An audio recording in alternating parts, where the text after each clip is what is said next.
How was the 6 a.m. practice? It was good. Yeah, we had a good practice this morning. So yesterday's wasn't very good, but this morning's was good, and I'm sure this afternoon's will be good. So guys' attitudes are good, and it's such a long season, and we won't even remember the Kentucky game 2 weeks from now.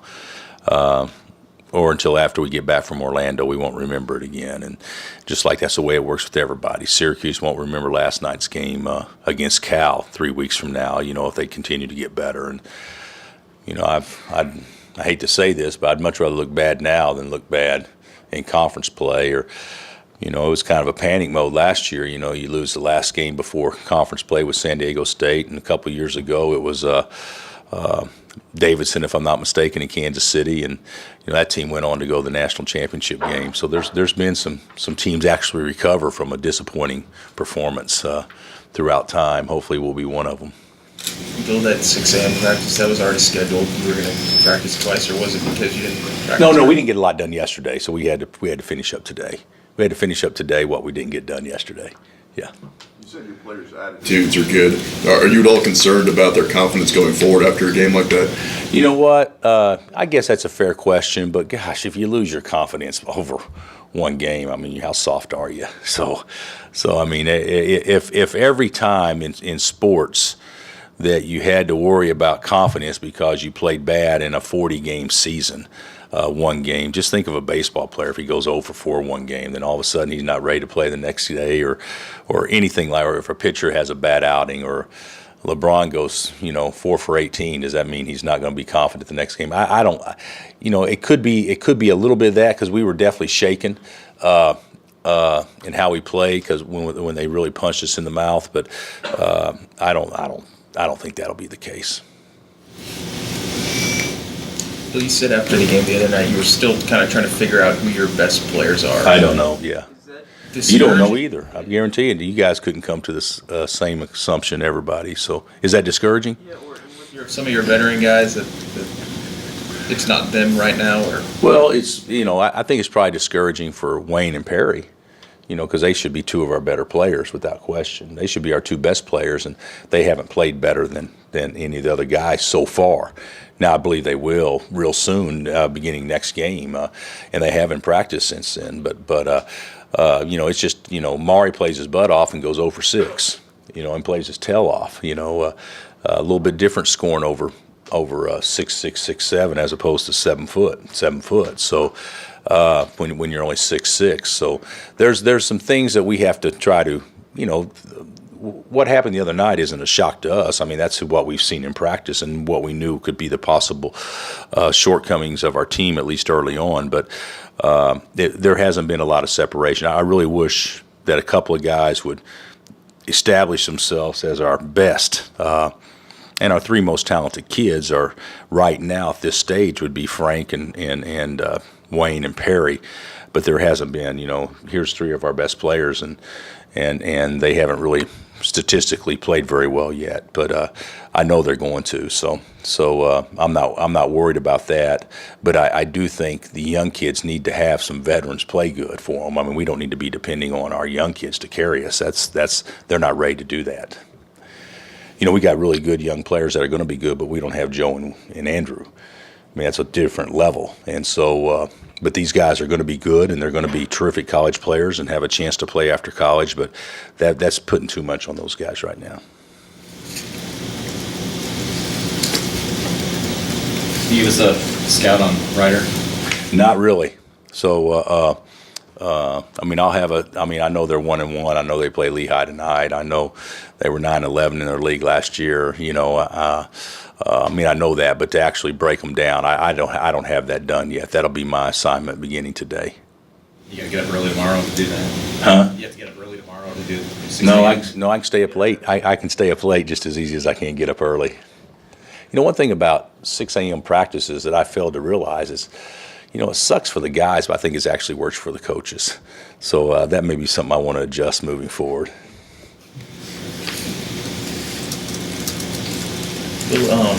The other night, Frank was really able to get into the lane kind of whenever he kind of wanted to, but his decision making for him, is that something that he needs to work on? Well, we talked so much about that drive it, and so he drove it. But we talk about driving the pass as opposed to driving the score because especially on the first side or second side against length. The way they played, they didn't care if you got beat. They didn't care if they got beat because they funneled you to the bigs, and then they didn't help off the perimeter very much. And it's a pretty good way to play. And so he's got to be able to drive in there to make something happen for other people. And we didn't do a good job of that at all. He didn't do a good job of that, but nobody did a good job of that. Wayne was bad at it. Devontae was bad at it. And those were the three guys that probably are the most equipped to get in there and create havoc. So that's something that we got to improve. But at least we got in there. I mean, there was not an intimidation factor at all of us getting in there. And we just couldn't do much with it when we did. Coach, the Champions Classic's now at 4 years old. Was that Kentucky team that you guys played the best team yet? I don't know. That one or the team that we played in. We've gotten pretty lucky in the deal. We played Kentucky when they were unanimous number one and won the national championship. And this year they're unanimous number one and predicted to win the championship. And last year I think Duke was 4, something like that, and Michigan State was ranked really high when we played them. Of course, all the teams are going to be ranked pretty high, but that team the other night was as impressive a performance as we've had against us. But I think it still remains to be seen if they're better than that 12 team. But certainly they have the pieces to be better, if they continue to get better. That team, of course, ended up playing Kentucky again in the national championship game. Is that something you've talked about with your players? Well, we went over some things. The thing about it is Kentucky, when they beat us in the Garden, and when they beat us in the national championship game, if you go down those rosters, Anthony Davis, MVP candidate, Michael Gilchrist, starter for the Charlotte, Terrence Jones was starting for the Rockets, Marcus Teague is in the league as a backup, Darius Miller's in the league, Deron Lamb's overseas. Our team that we had there is combined for anywhere between 8 to 10 minutes a game combined in the NBA. So it just goes to show you, even though there's unbelievable talent, you can still have teams. The best players don't guarantee wins. The teams that play the best together, it gives you the best chance to win. Of course, talent is a huge part of that. But we've got good enough players to have a great season. And I told our guys, I told them that who would have thought that team that played them early when we couldn't get a shot and we just relied on Tyshawn to go one-on-one the whole second half and get fouled. Who would have thought that team would be a team that would play them for a national championship and was a 2-possession game with 2 minutes left. So there's certainly, optimism in that because I do think that this team can be as talented as the team that we had in 12. No question. I don't know if we're going to play together as well because that remains to be seen. Of course, that team didn't play together great until we got back to conference play, to be real honest. What do you think Cliff learned about transitioning to college from the Kentucky game? Well, I think the whole thing is Cliff is a good player, but Cliff's 6'8", and 6'8" struggles scoring over 7 foot. So that was the thing about it is it's one thing to when your skill set is like Cliff's in order to maul people in the post and post strong and score close to the basket, that kind of stuff. You got to learn to score before you catch, as opposed to relying on a skill set to score after you catch, and that didn't work very well the other night, even though he did some good things. So I think Cliff was, as much as anything, was like, I know now what I need to do more than I ever knew. And, of course, it takes a long time to prepare to do that. You just don't learn it and then you go out and do it the next day. But hopefully through months of practice and him understanding that better, I think it will help him quite a bit. You mentioned Perry and Wayne earlier. What do you want to see from both of those guys? Productivity, leadership, calming influence, intelligence. There's a lot of things I think that we need to see from those guys because it'll definitely filter down to the rest of the guys. What improvements do you want to see on offense in your next game? Well, I'd like to score more than 40. I think that would be a huge improvement. But we need to shoot free throws better. There's a lot of things that 40 points was a kind of it wasn't really who we were based on how we played. We played bad, obviously, but watching the tape, we played better than the score, even though the score we didn't play good enough to be a 3-point game, but I mean we played better than the score for the majority of the time.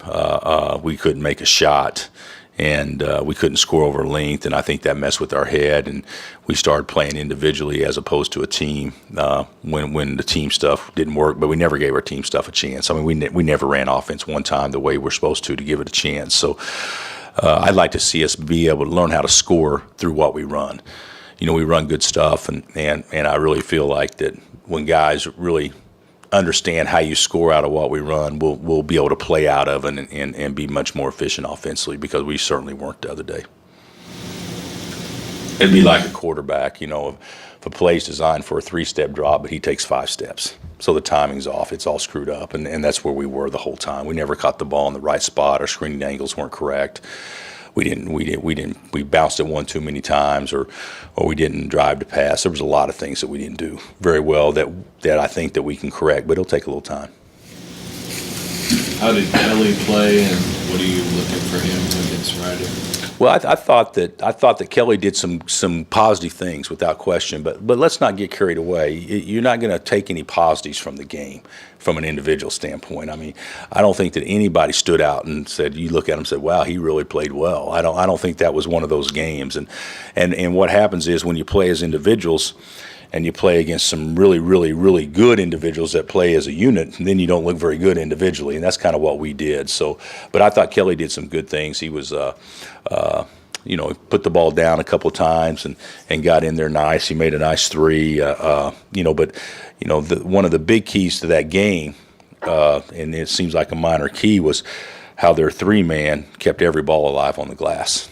Every ball alive. Poitras and Lyles kept every ball alive on the glass, and our 3-man did a really poor job of creating any type of block out or opportunities for us through through them crashing or through us getting to the offensive glass. I mean, we that was a total domination in how they dominated the glass. The end boards ended up being 22-20. Was that offensive to offensive or something? They only out rebound us 5, but that's the biggest misleading stat in the world. I mean, they dominated the glass, and we made the rebound marks interesting because we got better, but that was basically after the game was already over. So we got to do a better job, all 5 guys. When your big guys are 6'6" and 6'7", and you're blocking out 7 foot, it's hard enough just to block out. Somebody's got to be able to go get the ball, and our guards, our 1 and 2 and our 3s, did a really poor job of helping those guys. That was disappointing, because I thought there were times our big guys battled pretty hard in there.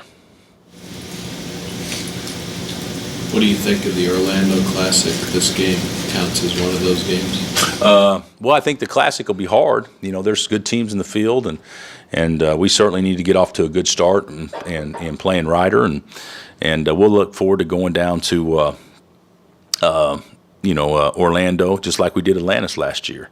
I'm hopeful that we leave Orlando a heck of a lot better team than we left Atlantis last year, because Atlantis, we left out of there a bad team. I mean, we weren't very good when we left there. You beat Duke, that's great. We were much worse a week later. We got to just kind of get better and just grind on it and build on it, and I think we're going to be just fine. Do you like the field? Do I like the field?